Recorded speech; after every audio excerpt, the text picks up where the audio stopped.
പരിചയപ്പെടാം. First red soil, ചുവന്ന മണ്ണ് അഥവാ ചെമ്മണ്ണ്. Second sand. സാൻഡിന് വലിയതൊന്നുമില്ല കേട്ടോ. സാൻഡാണെങ്കിൽ സാൻഡിലോട്ട് വെള്ളം വേണ്ടിയിരുന്നു. തേർഡ് ബ്ലാക്ക് സോയിൽ, കറുത്ത മണ്ണ്, കരിമണ്ണ്. ഫോർത്ത് എക്കൽ മണ്ണ്.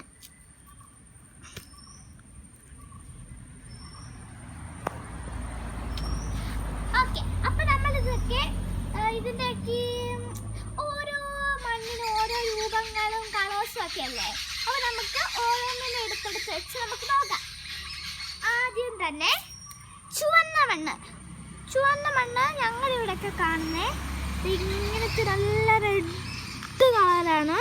ഭയങ്കര റെഡ് കളറാണ്. നല്ല രസമാണ് കാണാൻ. ഞങ്ങളിവിടെയൊക്കെ കൂടുതലും റെഡ് സോയിലാണ് ഉള്ളത്. ഇതിനകത്തുനിന്ന് വെള്ളം ഒഴിച്ചിട്ട് നമുക്ക് എന്ത് വേണേലും ഉണ്ടാക്കാൻ, മണ്ണ് വെച്ചിട്ടൊക്കെ ഉണ്ടാക്കാനൊക്കെ പറ്റും. നല്ല സ്റ്റിക്കി സോയിലാണ്. ഇപ്പോൾ ഇത് സ്റ്റിക്കി അല്ലെങ്കിലും ശകലം വെള്ളം ഒന്ന് ഒഴിച്ചിട്ട് ഒന്ന് മിക്സ് ചെയ്ത് നോക്കിക്കേ, സൂപ്പറായിരിക്കും. അപ്പോൾ നമുക്ക് അടുത്ത ഇതിലോട്ട് പോകാം. ഇത് നമുക്ക് ഇച്ചിരി കിട്ടുള്ളൂ. കാരണം എന്താണെന്ന് വെച്ചാൽ ഇവിടെ അധികം സാൻഡ് കിട്ടില്ല. സാൻഡിലോട്ട് വെള്ളം വീണിട്ടിപ്പോൾ ചെറുതായിട്ട് കടലിൽ മണ്ണ് കൂട്ടായിരിക്കുവാണ്. സാൻഡ് കടൽ തീരത്തേ കിട്ടുള്ളൂ. അപ്പോൾ ഞങ്ങൾക്കൊരു ശകലം ഉണ്ടായിരുന്നു, അത് വെച്ചിട്ടാണ് ഇപ്പം കാണിക്കുന്നത്. Black soil. ഞങ്ങളിവിടെ താഴെയൊക്കെ കുറേ ബ്ലാക്ക് സോയിൽ കിട്ടും.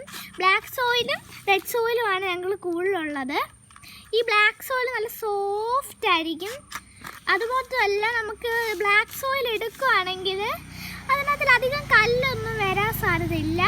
കാരണം എന്താണെന്ന് വെച്ച് കഴിഞ്ഞാൽ നല്ല സോഫ്റ്റും നല്ല ഫ്ലഫിയാണ്, നല്ല രസമാണ്, നല്ല സോഫ്റ്റാണ്. അടുത്തതായിട്ട് എക്കൽ മണ്ണ്.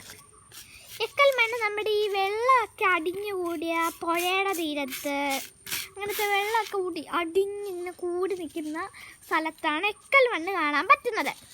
ഞങ്ങളുടെ ഇവിടെ കനാലുണ്ട്. കനാലിൻ്റെ സൈഡുകളിലൊക്കെ വെള്ളമൊക്കെ ഉള്ളതുകൊണ്ടാണ് ഈ മണ്ണ് ഞങ്ങൾക്ക് കിട്ടുന്നത്. പക്ഷെ ഞങ്ങളുടെ വീട്ടിൽ ഇത് കിട്ടത്തില്ല. അപ്പോൾ ഇത്രയാണ് നമ്മുടെ ഇന്നത്തെ വീഡിയോയിലുള്ളത്.